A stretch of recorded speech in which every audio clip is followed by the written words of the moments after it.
تصميم شيك مع 120 هرتز مع أصغر حواف ممكن تشوفها في الفئة دي، مع معالج 5G، وكل ده بتشغله ببطارية عملاقة 6000 ملي أمبير لعمل الشاحن السريع. والموبايل ده هو صفقة ريلمي الجديدة، الريلمي 14 تي. أيوة صفقة، لأن كومبو المواصفات ده مش بتشوفه كل يوم. ويلا من غير رغي كتير، اعمل لايك واشتراك في القناة عشان يوصلك كل جديد، وعشان القناة لسه في البداية وده هيساعدنا. ويلا بينا نبدأ.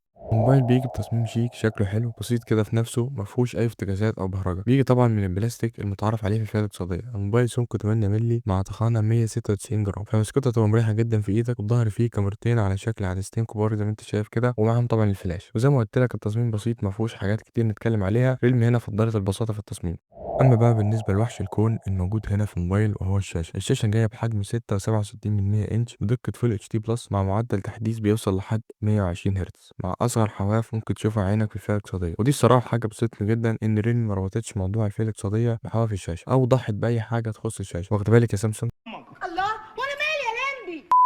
ما علينا، سطوع الشاشة هنا بيوصل لحد 2100 نيتس، وده رقم ممتاز جدا، مش هتواجه معاه أي مشكلة تحت الشمس. وألوان الشاشة كويسة جدا ومشبعة، وهتبقى مبسوط وأنت بتتفرج على المحتوى أو بتلعب ألعاب فيها جرافيك وألوان وكده. والصراحة هنا الشاشة تعتبر من نقاط القوة الموجودة هنا في التليفون. أما المعالج فهو جاي من شركة ميديا تك دايمنسي 6300، مبني على دقة تصنيع 6 نانومتر. والمعالج ده مش أول مرة نشوفه، شفناه قبل كده في تليفونات زي أوبو اي 5 برو وسامسونج جالاكسي اي 16. وده معالج قوي وكويس جدا في الألعاب. هتقدر تلعب لعبة مثلا زي بوبجي على 60 فريم، ولعبة زي كول اوف ديوتي هتقدر تلعبها على هاي كواليتي من غير بقى دروب في الفريمات ولا تقطيع ولا الكلام ده كله، لأن أصلا معالجات ميديا تك موجهة أكتر للجيمر والألعاب وكده. فالمعالج هيأدي معاك، محدش اشتكى منه في التليفونات اللي نزلت قبل كده. كل ده بقى يا باشا بيشغله ببطارية عملاقة جاية بحجم 6000 ملي أمبير، مع عمال الشحن السريع بقوة 45 واط. بيجي في علبة موبايل. هنا ريلمي صراحة لعبة ذكية جدا، إنها تحط لك بطارية بسعة كبيرة من غير ما تضحي بسرعة الشحن، عشان تبقى فارقة في الحتة دي عن المنافسين. صباح الفل، البطارية بتشحن معاك فل 38 دقيقة بس. شابوك جدا لريلمي في حتة البطارية دي. اما بالنسبه للكاميرات فزي ما قلت لك التليفون جايب كاميرتين، كاميرا اساسيه 50 ميجا بكسل بفتحه حادثه اف 1.8، مع كاميرا زوم جايه بحجم 2 ميجا بكسل، والكاميرا الاماميه هنا جايه بحجم 16 ميجا بكسل. واضح جدا من الارقام ان التليفون في الكاميرات على الله ان شاء الله.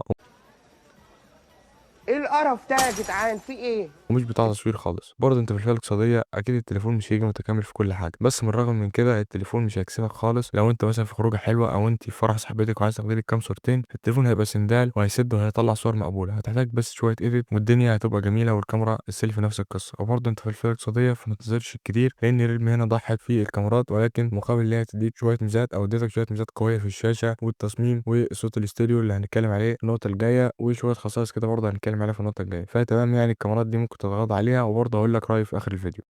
تعالى بقول لك على ايه هي العيوب وايه هي المميزات بتاعه التليفون. اول حاجه هنتكلم عليها المميزات. زي ما قلت لك ان الشاشه هنا جايه بحجم 6.67 انش من نوع اموليد بدقه فول اتش دي بلس، والوانها حلوه ومشبعه، وهتتبسط في تجربه المشاهده على الشاشه دي، مع بطاريه ضخمه جايه بحجم 6000 ملي امبير، وكمان بتدعم الشحن السريع ل 45 واط اللي بيجي في علبه الموبايل. والتصميم زي ما قلت لك ان هو التصميم هنا شيك وحلو كده في نفسه وسيمبل، ومش هتحس ان التليفون خامته رديئه وجاي من تحت السلم، لا بالعكس هتحس ان التليفون خامته مقبوله، ولحد ما انت مبسوط بالتصميم. وطبعا التليفون جاي معاه شهاده ميه وغوار من نوع اي بي 69. وصوت التليفون هنا جاي ستيريو، صوته حلو وعالي ونقي. اما العيوب فالتليفون هنا مش بيدعم تصوير فيديوهات بدقه 4K، وما فيهوش مدخل 3.5 مللي بتاع السماعات، ومش بيدعم تركيب كارت ميموري للاسف. اخرك هنا خطين، وما فيهوش اصلا كارت ميموري، يعني مش هتعرف تزود المساحه عن 256 اللي هتنزل هنا في مصر. وللاسف الكاميرات هنا برضو ما فيهاش مثبت بصري زي ما قلت لك في جزئيه الكاميرات. واخيرا السعر، النسخه 256 جيجا مساحه مع 8 جيجا رام هتنزل مصر بسعر 13000 جنيه مصري. كان بقى يا باشا رأيي في الموبايل، الصراحة التليفون يعتبر أفضل قيمة مقابل سعر، وبيقدم لك مميزات كتيرة جدا زي ما قلت لك في جزئية المميزات. ولكن وحط تحت لكن دي متخط، لو أنت عندك إمكانية إن أنت تزود على 13000 جنيه دول 3000 جنيه زيادة، وتجيب النسخة ال 14 العادي، هيبقى ده اختيار أفضل بالنسبة لك. ولكن لو ما عندكش الإمكانية دي، فالتليفون برضه يعتبر أفضل قيمة مقابل سعر، لأن إحنا برضه بنتكلم في الفئة الاقتصادية. ولكن أنا بكلمك في نقطة، لو أنت قادر تحط 3000 جنيه هيبقى بالنسبة لك ال 14 عادي اختيار امثل بالنسبه لك.